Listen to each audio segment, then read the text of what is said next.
அத்தியாயம் 32. கோபம் கொண்ட நெஞ்சுக்குள் கொலுவிருக்கும் காதல் இதுவென்று கண்டபோது நெஞ்சமெல்லாம் உன் நினைவுகளால் நிறைந்து கிடக்கிறது. அலுவலகம் வழக்கம் போல இருந்தது ஆரணிக்கு. அன்று அனிருத் வரும் வரையில் அவன் அப்படி வந்து நிற்பான் என அவள் நினைக்கவே இல்லை. ஆனாலும் நான் என்ன தவறு செய்தேன் என நிமிர்வுடனே இருந்தாள். அலுவலக லிஃப்டில் நுழையும் போதே இவளை கண்டுவிட்டவன் முகத்தில் 1000 வாட்ஸ் பல்ப் எரியாத குறைதான். வேகமாக ஓடி வந்தவன், ஆரா எப்படி இருக்க என்றான். தூரத்திலேயே இவனை கண்டுவிட்டதால், நல்லா இருக்கேன் சார், நீங்கள் எப்படி இருக்கீங்க என்றாள். நல்லா இருக்கேன் ஆரா, இப்போ கூட நீங்கள் சார் இதெல்லாம் தேவைதானா என கேட்டான். ஆரணி இன்பசாகரன் என்றால் அவனை திருத்தும் விதமாக. புரியல. அவன் முழித்தான். மிஸ்ஸஸ் ஆரணி இன்பசாகரன் என்றால் விளக்கமாக. அப்போதும் புரியாமல் அவன் விழிக்க, இதுக்கு மேலே என்ன சொல்றது என அவள் இருக்கைக்கு போய்விட்டாள். அன்று மீட்டிங் இருந்ததால் அதற்கு மேல் பேசிக்கொள்ளும் வாய்ப்பும் இருக்கவில்லை. ஆனால் மீட்டிங் முடிந்ததும் இவள் இருக்கையை தேடி வந்த அனிருத், அனிகா சொன்னா உனக்கு கல்யாணம் ஆகிடுச்சுன்னு என்றான். ஆமாம் சார், அவசர கல்யாணம், அதனால் யாருக்கும் சொல்ல முடியல என்றாள். சொல்லியிருக்கலாம் என்றான் அவன். அவன் சொல்ல வருவது புரிந்ததும் அவனை சங்கடமாக பார்த்து வைக்க, ஹே தப்பா எல்லாம் சொல்லலை, சாதாரணமாக தான் சொன்னேன், எனிவே ஆல் தி பெஸ்ட் என்றான். அவன் சொன்னதை கேட்டதும் நிம்மதியாக உணர்ந்தவள், தேங்க்யூ சார் என்றாள். அப்புறம் இந்த டீம் நீங்கள் தான் லீட் பண்ண போகிறீங்க. ப்ராஜெக்ட் மேனேஜர்கிட்ட பேசிட்டேன், நான் திரும்ப பெங்களூர் போகலாம்னு இருக்கேன். ஏன் சார், என்ன ஆச்சு? ஆரணி, நீங்கள் நினைக்கிற மாதிரியெல்லாம் எதுவும் இல்லை, எனக்கு அங்கே செட் ஆகிடுச்சு. Better place, better salary. அப்புறம் அனிகா ஏதோ பேசியிருப்பா போல், நீங்கள் வருத்தப்படாதீங்க. அவளுக்கு என்னை நினச்சி கவலை. நான் ஓகே தான்னு புரிஞ்சுக்கிட்டா அவளும் சரியாகிடுவா. அவள் உங்களை ஹர்ட் பண்ணியிருந்தா சாரி என்றான். சார் விடுங்க, நான் அதெல்லாம் கணக்கில் எடுத்துக்கல. அவள் கூறியதை தான் மதித்தால் தானே பெரிதாக எடுத்துக்கொள்வதற்கு என்ற பொருளில். தேங்க்ஸ், ஒன்ஸ் அகெயின் சாரி என்றவன் கிளம்பியிருந்தான். அவன் போனதும், அப்பாடா, இவர் ஏதாவது தப்பாக நினச்சிட்டு இருந்தா சங்கடமாக போயிருக்கும் என நினைத்து கொண்டவளை மாலை கிளம்புகையில் பிடித்து கொண்டாள் அனிகா. அவன் ஒரு முட்டாள், உன்னை போய் நல்லவன்னு சொல்லிட்டு போகிறான், என்னை விட ஒரு நல்லவன் உனக்கு கிடைப்பானா என கேட்டாள். அனிகா, நான் நிறைய முறை சொல்லிட்டேன், நீ உன் லிமிட் தாண்டி போகிறேன்னு. உன் அண்ணன் அவ்வளவு நல்லவனாக இருந்தா என்னை விட வேற நல்லவளாக பார்த்து கல்யாணம் பண்ணுவி, என்ன ஆளை விடு என்றாள்.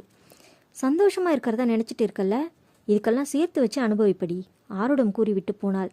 இவ ஒருத்தி எப்போ பாரு குடுப்பக்கார மாதிரி ஏதாவது சொல்லிக்கிட்டே இருக்கா என அவளை புறந்தள்ளினாள். மாலையில் வீடு வந்தபோது கவின் வந்து காத்திருந்தான். என்னடா எப்போ வந்த, எக்ஸாம்ஸ் இருக்குமே, இங்கே வந்து இருக்க? மாமா தாங்க்கா வர சொன்னார் என்றான். மாமாவா? என்னடா புதுசாக மரியாதையெல்லாம் பலமாக இருக்குது? கணவன் பின்னே வருவதைக் கண்டு மெல்லிய குரலில் தம்பியை கலாய்த்தாள். அவள் பின்னோடு வந்த கணவன், என்னடி அவனை மிரட்டிக்கிட்டு இருக்க என்றான். ஆமாம், அவனை ஏன் வர சொல்லியிருக்கீங்க? இங்கேயே பேசணுமா, உள்ளே போய் பேசலாமா என்றவன் வீட்டை திறந்தான். உள்ளே சென்றதும் வாங்கி வந்த ஸ்நாக்ஸ் அவனிடம் கொடுத்தவன், நைட் நான் வர கொஞ்சம் லேட் ஆகும், அதான் உனக்கு துணையாக இருக்கட்டும்னு வர சொன்னேன். துணையாவா? ஏன், எவ்வளவு நேரம் ஆகும்? இல்லடி, இன்னிலிருந்து நைட் டிஃபன் போடலாம்னு இருக்கேன், அதை முடிச்சுட்டு வர எப்படியும் 12 ஆகும், அது வரைக்கும் அவன் துணைக்கி இருப்பான்ல. எல்லாத்தையும் நீங்களே முடிவு பண்ணால் அப்புறம் நான் எதுக்கு என கேட்டவள் அறைக்கு சென்று விட்டாள். இப்போ என்ன தப்பாக சொல்லிட்டேன்னு இவ இப்படி பேசுகிறா? ஆரா, கதவை திற என்றான். ஒரு பதிலும் இல்லை. ஏண்டி, ஏற்கனவே உன் தம்பி என்னை வில்ல மாதிரி பார்ப்பான், நீ பண்ணுறதை பார்த்தா அடிக்க வருவான் போலையே, கதவை திரடி என்றான். இப்போ என்ன உன் பிரச்சனை, கதவை திறக்க போறியா இல்லையா என கத்த டிவி பார்த்து கொண்டிருந்த கவின் எட்டி பார்த்தான். இவன் வேற அவள் அக்காவை ஏதோ கொடுமைப்படுத்துகிற மாதிரியே பார்க்குறான். ஒன்றுமில்ல மச்சான், நீ டிவி பாரு என கூறிவிட்டு, ஆரணி உன் தம்பி பார்க்குறாண்டி என மெல்லிய குரலில் கூறவும் உடனே கதவை திறந்தாள். உள்ளே சென்று பார்க்க உடையை கூட மாற்றாமல் அப்படியே அமர்ந்திருந்தாள். என்னடி? அவள் கண்ணம் பற்றி திருப்பினான். எல்லாமே உங்கள் இஷ்டப்படி செய்யறதுக்கு நான் எதுக்கு என்றாள். இப்போ என்ன, ஹோட்டல் நல்லா போகுது, கஸ்டமர்ஸ் எல்லாம் நைட் ஏதாவது போட்டால் நல்லா இருக்கும்னு சொல்கிறாங்க, அதனால தான் போட்டு பார்க்கலாம், நல்லா போனால் ஓகே, இல்லைனா விட்டுடலாம்னு நினச்சேன். வருமானம் நல்லா வந்தால் நமக்கு தானடி நல்லது என்றான். இப்போ அதை யார் குறைய சொன்னா என்றாள் குரல் கம்ம. ஹேய், அழறியா என்ன? அவள் கண்ணம் திருப்பி பார்க்க கண்கள் லேசாக கலங்கியிருந்தது. அதான பார்த்தேன், என் சண்டி ராணியாவது அழறதாவது என நினைத்து கொண்டவன், என்ன என்றான். சட்டென அவன் மார்பில் முகம் புதைத்து கொண்டவள், அவன் வயசு பையன், அவனை வீட்டில் வச்சுக்கிட்டு நாம் எப்படி தள்ளி தள்ளி இருக்கிறது? எனக்கு உங்களை விட்டு தனியாக இருக்க முடியாது மாமா என்றாள். இங்கே வந்ததில் இருந்து உங்கள் கூடவே படுத்து தூங்கி பழகிட்டேன், உங்களை விட்டுட்டு தனியாக படுத்தா தூக்கம் வருமானு கூட தெரியல. நீங்கள் என்னென்னா கவினை கூட்டிகிட்டு வந்து அசால்ட்டாக சொல்கிறீங்க. மூக்கை சுருக்கினாள். அதுவரை அவளையே பார்த்திருந்தவனுக்கு கண்கள் கலங்கியது. மனைவியை இறுக அணைத்து கொண்டான்.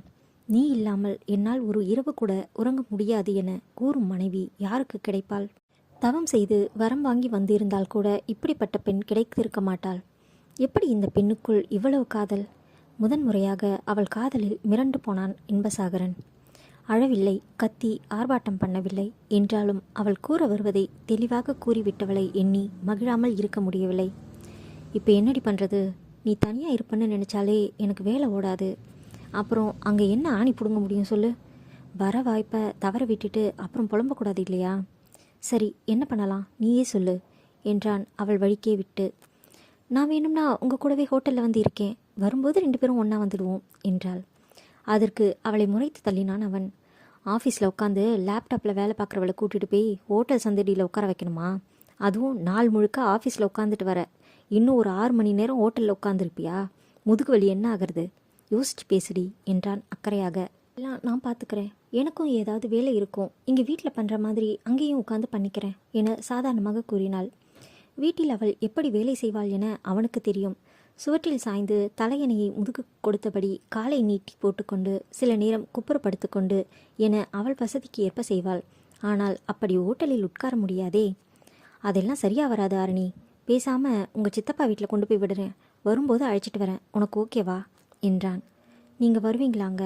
சந்தேகமாக கேட்டாள். நான் வரலை, வெளியவே விட்டுட்டு போகிறேன். வரும்போது வெளியே இருந்து கால் பண்ணுறேன், வந்துரு என்றான் முடிவாக. சரி, இன்னைக்கு கவின் வந்துட்டான். உடனே அவனை கூட்டிகிட்டு கிளம்பினா நல்லா இருக்காது. நாளையில் இருந்து சாயங்காலம் அங்கேயே கொண்டு போய் விடுறேன், சரியா என்றான். ஒரு வழியாக பேசி அவளை சமாளித்து அவன் கிளம்பி போனதும் தம்பியிடம் வந்தாள். என்னடா, படிப்பெல்லாம் எப்படி போகுது என சாதாரணமாக கேட்க துவங்கினாள். நல்லா போகுதுக்கா என்றவன் அப்போதும் ஒரு புத்தகத்தோடு அமர்ந்திருந்தான். நீ இன்னும் சித்திக்கிட்ட பேசலையா கவின்? என்ன பேச சொல்கிற? டேய், சித்தி ரொம்ப வருத்தப்படுதுடா. சரி, தெரியாமல் பேசிடுச்சு, விடேன் என்றாள். சித்தி தெரியாமல் எல்லாம் பேசலை, தெரிஞ்சுதான் பேசியிருக்கு. நீ விட்ட மாதிரி என்னாலையும் விட முடியாதுக்கா.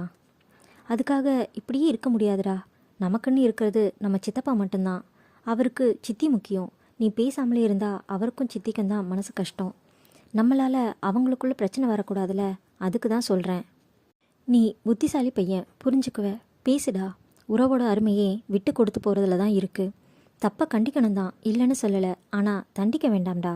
இவ்வளவு நாள் கொடுத்த தண்டனையே போதும் என்றவள் எழுந்து சென்று விட்டாள். கவினும் யோசிக்க செய்தான்.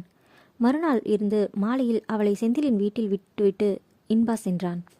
உள்ளே வாடா என அழைத்த ராதிகாவை முறைத்து கொண்டு சென்றான். என்னடி இவன் இன்னும் முறைச்சிக்கிட்டு சுத்துறான்? என்ன கேட்டா?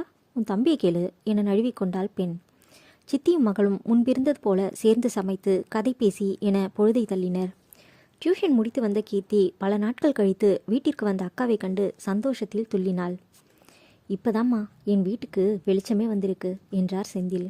சித்தப்பா, அது அக்கா வந்ததால் இல்லை, சித்தி லைட் போட்டதால என்று வாரினான் கவின். மகன் தனக்காக பேசியதில் அவளுக்கும் சந்தோஷம். அப்படியே பேச்சுவாக்கில் கோகிலா அன்று கூறியதும் கூறிய ராதிகா அவர் மீது தவறில்லை என்று கூற முனைந்தாள். சித்தி, நான் எப்போவோ அதெல்லாம் மறந்துட்டேன். எதுவாக இருந்தாலும் எனக்கு நல்லது நானே நடந்திருக்கு என கண்ணடித்தாள் ஆரணி. இரவு கடை மூடிய பிறகு வந்து அவளை அழைத்து செல்பவனை அங்கேயே தங்குமாறு செந்தில் கூற இருவருமே ஒரு சேர மறுத்துவிட்டனர். எங்கள் வீட்டில் படுத்தாதான் எனக்கு தூக்கம் வரும், ஆரணி உரிமையாக கூறியது அவளது மன வழக்கியின் நிறைவை கூறியது. இரவு நேர உணவும் நல்லபடியாக வியாபாரமாக மேலும் இருவரை வேலைக்கு சேர்த்து கொண்டு கடையை பெரிதுபடுத்தினான் என்பா. நாட்கள் அழகாக செல்ல ஒரு நாள் மாலையில் சோர்வாக வந்து சேர்ந்தாள் ஆரணி. என்னடி முகம் ஃபியூஸ் போன பல்பு மாதிரி இருக்கு என மனைவியை கிண்டல் செய்தான். இருக்கும், வீட்டுக்கு போங்க, உங்களுக்கு வச்சுக்கிறேன் என்றாள். அப்போ இன்னைக்கு கவனிப்பு பலமாக இருக்கும் போலையே. பேசாமல் ஹோட்டலுக்கு லீவ் போட்டுடலாமா என அவளை வம்பிழுத்து கொண்டே வந்தான். வீடு வந்து கதவை திறந்ததும் அவனை அணைத்து கொண்டவள், நான் வெளியூருக்கு போகணும் என்றாள் அதிரடி. அத்தியாயம் 33. இதுவரை வாழ்ந்த நாட்கள் எல்லாம் பொருளற்று போனது. உன்னுடன் இப்போதும் இனியும் நான் வாழும் வாழ்க்கையால். எதுக்கு? ஏன்? புருவம் சுருக்கி தாடியை நீவிக்கொண்டே கேட்டான். ஆஃபீஸில் ஒரு முக்கியமான ப்ராஜெக்ட். அது பெங்களூரில் தான் இவ்வளவு நாளும் பண்ணிகிட்டு இருந்தாங்க. இப்போ இங்கே எங்கள் டீம் எடுக்க போகிறாங்க. அதனால் அதை பற்றின டீட்டெயில்ஸ் எல்லாம் தெரிஞ்சுக்க பெங்களூர் போகணுமா. எங்கள் ப்ராஜெக்ட் மேனேஜர் என்னையும் போக சொல்கிறாரு என்றாள் சோகமாக. ச்சே, இவ்வளவுதானே என நெஞ்சை நீவி விட்டு கொண்டான் இன்பன். அப்படின்னா நீங்கள் என்ன நினச்சிங்க? எனக்கு இடுப்பில் கை வைத்து முடித்தாள் ஆரணி. நான் என்னவோ ஏதோன்னு நினச்சி பயந்துட்டேன். என்னன்னு? அதை விடுடி, எப்போ போகணும் என்றான் சாதாரணமாக. யோ மாமா, உனக்கு கொஞ்சம் கூட என் மேலே பாசமே இல்லையா என கோபமாக கத்தியவளுக்கு கண்கள் கலங்கியிருந்தது. ஏண்டி, நானா உன்னை ஊருக்கு போக சொன்னேன்? நீ தானே சொன்ன ஊருக்கு போகணும்னு, அதனால் கேட்டேன் என அவளை சமாதானம் செய்தான். அதுக்காக ஏண்டி போகிற? போகாத. ஏதாவது வருதா உன் வாயில? எப்போ போக போகிறோன்னு கேட்குற? போயா சரிதான் என்றாள். கம்பெனி விஷயமா உன்னை போக சொல்லும்போது போக மாட்டேன்னு ஸ்கூல் பிள்ளை போகிற மாதிரி அடம் பிடிக்கிறியா? இது நல்லாவா இருக்கு? போய் தான் ஆகணும், நீ தானே டீம் லீடர். அந்த ஈர வெங்காயம்லாம் எனக்கும் தெரியும் என நொடித்து கொண்டாள். என்னடி இது வம்பா போச்சு? உன்னை உன் ஆஃபீஸில் போக சொன்னதுக்கு நான் என்ன பண்ண முடியும்? ஒன்றும் பண்ண வேண்டாம் என கோபமாக போய் ஒரு இடத்தில் அமர்ந்து விட்டாள். ஆரணி, இங்கே பாரு என அவளை அழைக்க அவன் கையை தட்டி விட்டவள் மார்பில் சாய்ந்து கொண்டாள். எப்போதும் நிதானமாக தன்னிலை இழக்காமல் வயதை மீறிய மன உதிர்வுடன் இருப்பவள். ஆனால் இவனின் அருகில் மட்டும் குழந்தையாக மாறிக்கொண்டு வருகிறாள். செல்ல சண்டைகள், சினுங்கல்கள், பிடிவாதம், கோபம் என எல்லாமே ஒரு சிறு குழந்தை போலவே இருக்கிறாள். இது அவனுக்கு புதியதுதான். என்றாலும் மனைவி தன்னை சார்ந்திருப்பது அவனுக்குமே அத்தனை பிடித்தமாக இருந்தது. அவள் கூந்தலை கோதி கொடுத்தவன், சரி வர முடியாதுன்னு சொல்லிப்பாரு என்றான். அது முடியாது, ரீசன் சொல்லாமல் கிளம்பி வர பாருங்கன்னு ஏற்கனவே ப்ராஜெக்ட் மேனேஜர் சொல்லிட்டார். நான் வேணும்னா பேசி பார்க்கட்டுமா? என்னென்ன பேசுவீங்க? என் பொண்டாட்டி என்னை விட்டுட்டு நைட்டில் தனியாக தூங்க மாட்டா அப்படின்னு சொல்கிறேன்.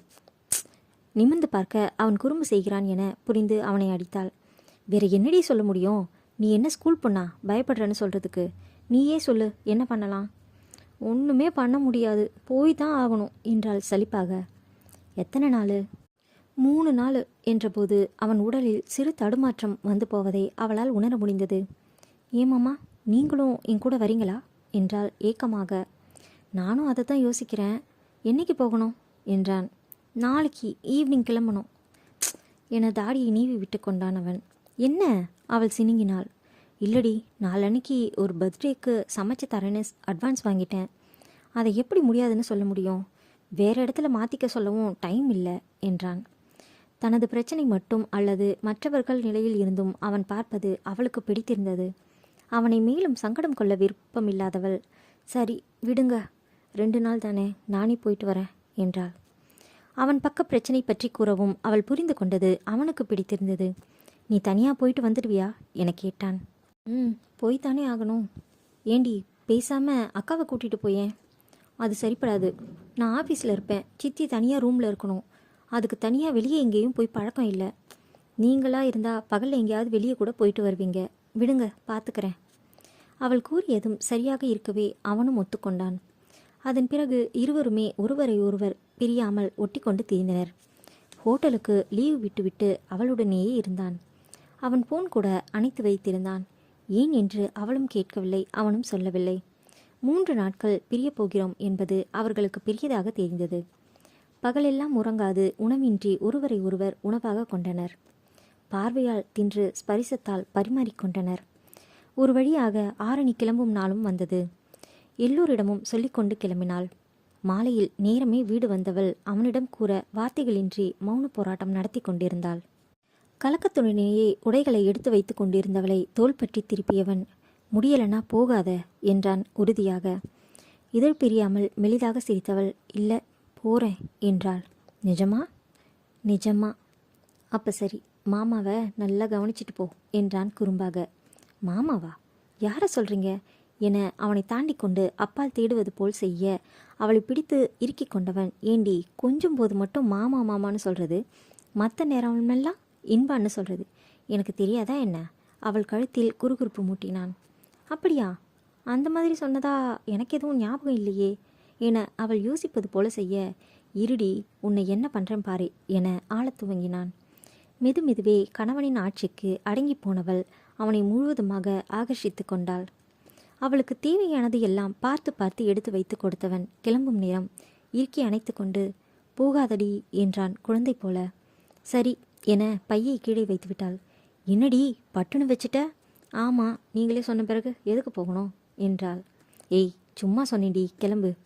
நல்லா சொன்னீங்க சும்மா என உதடு குவித்து அழகு காட்டியவள் கிளம்பினாள். ஸ்லீப்பர் வசதி கொண்ட வோல்வோ பஸ். படுத்துக்கொண்டே வசதியாக பயணம் செய்யலாம். அவளை பஸ்ஸில் ஏற்றிவிட்டு தானும் ஏறி கொஞ்ச நேரம் அமர்ந்திருந்தான்.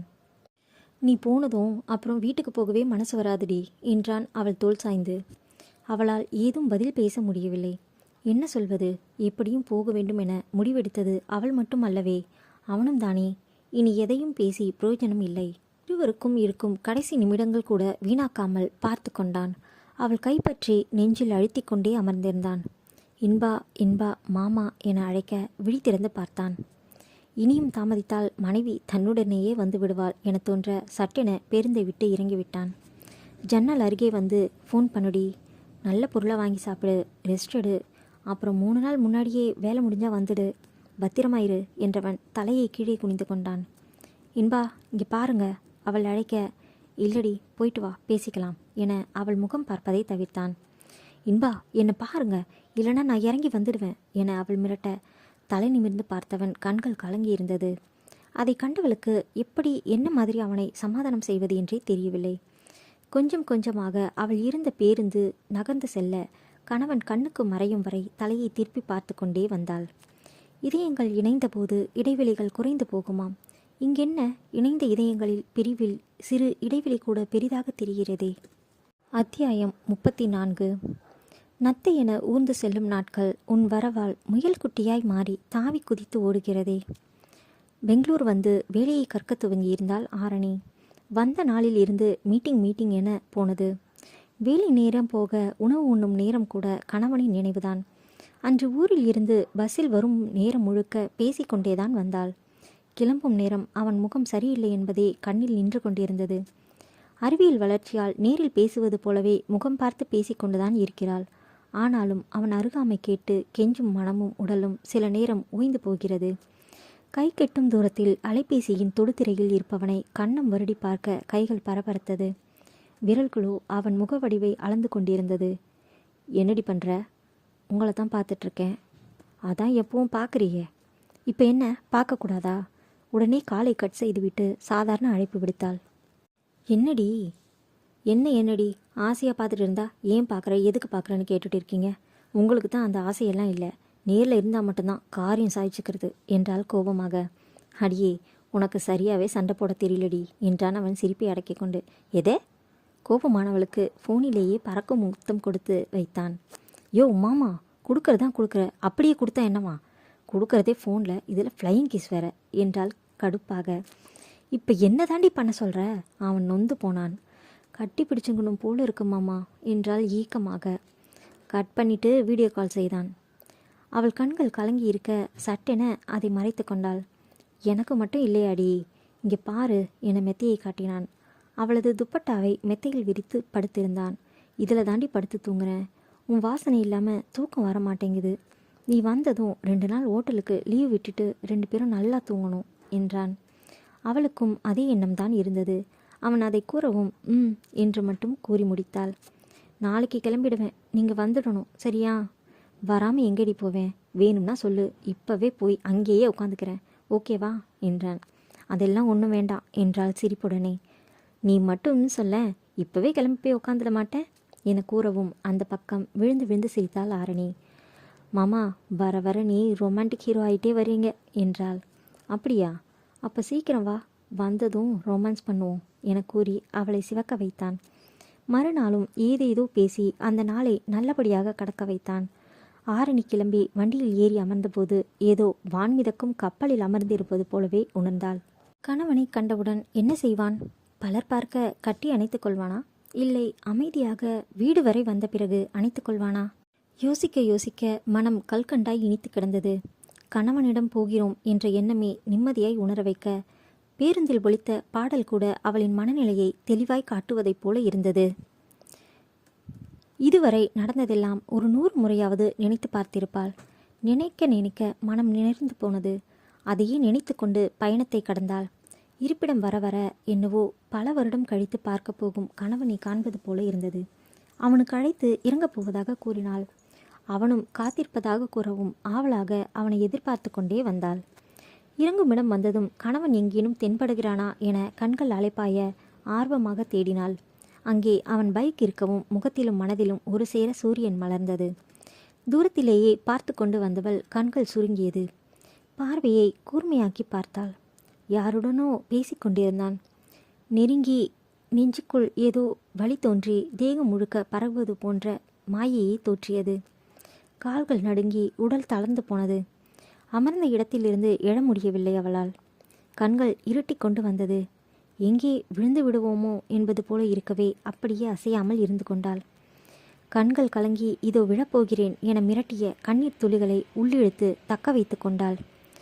பொறு, அதற்குள் வெளியே வந்து விடாதே, இன்னும் நீ அழ நிறைய சந்தர்ப்பங்கள் காத்திருக்கிறது என மனதிற்குள் சொல்லிக்கொண்டாள். அவள் கைபேசி விடாமல் அழைக்க அதனை வெறித்த பார்வை பார்த்து வைத்தாள். ஓயாமல் ஒலித்த அதன் ஓசை மண்டையை வலிப்பது போல இருக்க தூக்கி தூர எரிந்து விடலாமா என நினைக்கும் நேரம் ஆரணி என்ற அவன் குரல் கேட்டது. யாரோ போல வெறுமை பார்வையை பார்த்து வைத்தவள் ஏதும் பேசினால் இல்லை. ஜன்னல் வழியாக அவளை அழைத்து கொண்டிருந்தான் இன்பன். அவன் அழைப்பை பொருட்படுத்தாமல் அமர்ந்திருந்தவளை பக்கத்து இருக்கையில் இருந்த பெண்மணி உலுக்கி, உங்களை கூப்பிடுறாங்க என கூறவும் பையை எடுத்துக்கொண்டு இறங்கினாள். அவள் அருகில் விரைந்து வந்தவன், என்னடி அலுப்பா இருக்கா, உடம்பு சரியில்லையா என கேட்டபடியே அவளிடம் இருந்து பையை வாங்கி கொண்டான். வண்டி இருந்த இடம் வரைக்கும் அவன் கேட்ட கேள்விகள் எதற்கும் பதில் சொல்லாமல் சென்றவள் வண்டி அருகில் செல்லவும் ஓங்கரித்து வாயில் எடுத்தாள்.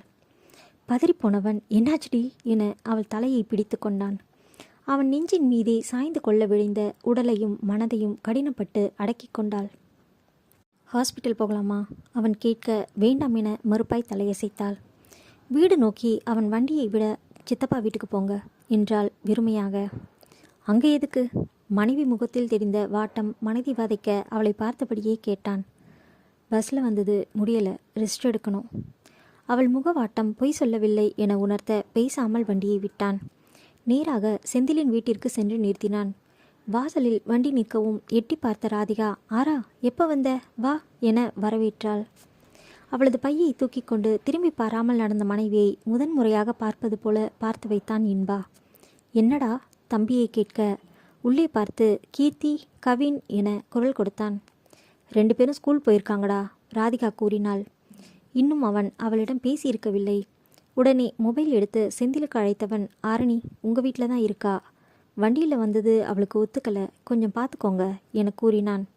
அதை ராதிகாவும் கேட்டுக்கொண்டுதான் இருந்தாள். மறுமுனையில் பதில் கூறப்பட்டவுடன் ஃபோனை வைத்தவன் மனைவி சென்ற திசையை பார்த்துவிட்டு பைக்கை உசுப்பிவிட்டு கிளம்பினான்.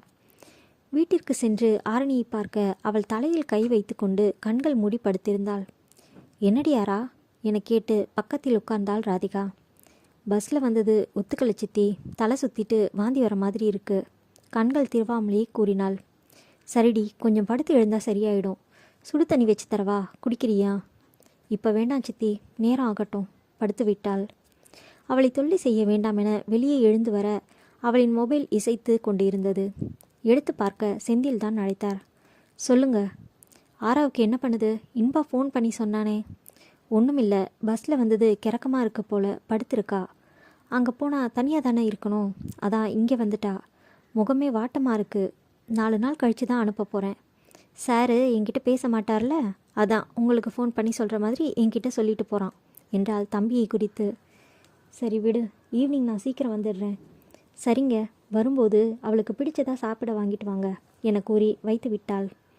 உறக்கம் வராமல் வெறுமனே படுத்திருந்த ஆரணிக்கு இவர்கள் பேசியது எல்லாம் தெளிவாக கேட்டது. சித்தியே 4 நாள் என்று கூறிவிட்டதால் பிரச்சனை இல்லை என எண்ணிக்கொண்டவள் தனது நிலையை எண்ணி வாடி, எதனால் என்ன தவறு இழைத்தோம், எதற்காக இந்த தண்டனை, எப்படியோ வாழ வேண்டிய வாழ்க்கை இப்படி நொடியில் தரையில் விழுந்த கண்ணாடி பாத்திரம் போல சிதறிப்போனதே. அப்படி என்ன பெரிய தவறு செய்துவிட்டாள்? பிடிக்கும் பிடிக்காது என முடிவு செய்வதற்கு கூடவா அவளுக்கு உரிமை இல்லை? அதை மதிக்கும் மனிதம் கூடவா அற்றுப்போனது இங்கே? அல்லது அதை தனது கணவனிடம் எதிர்பார்த்து ஏமாந்து போனது அவளின் தவறோ? நம்பிக்கை என்ற ஒற்றை வார்த்தையில்தானே அவளின் மொத்த வாழ்க்கையும் இருந்தது. அந்த நம்பிக்கையை உடைத்தெறிய எப்படி அவளால் முடிந்தது? இத்தனை நாட்கள் வளர்த்து சித்தி அவள் மீது நம்பிக்கையற்று சொன்ன ஒற்றை வார்த்தைக்கேதான் அவள் முகத்தில் கூட விழிக்காமல் வீராப்பாக இருந்தாள். ஆனால் அதே நம்பிக்கை அவன் மீது வந்ததால் தானே எதற்கும் துணிந்து திருமணத்திற்கு சம்மதித்தாள். அந்த நம்பிக்கையை அவன் காப்பாற்றவில்லையே. துவர்க்கும் நெல்லிக்கனியைப் போல துவங்கிய வாழ்க்கை இனிக்கும் நிலைக்கு வந்து இன்பத்தை தரும்போது மீண்டும் கசைப்பை கரைத்து வாயில் ஊற்றியது போல கசந்து விட்டதே. எவ்வளவு நம்பியிருந்தாள்! அவன் மட்டும்தான் உலகம் என்று மாறி வரும் நிலையில் மொத்த நம்பிக்கையின் அச்சாரத்தை உடைத்து போட்டுவிட்டானே. ஏன் ஏன் ஏன் இப்படி செய்தான் என்ற கேள்வி மட்டுமே அவளின் மூளையை குடைய உறக்கம் வராமல் தவித்து போனாள்.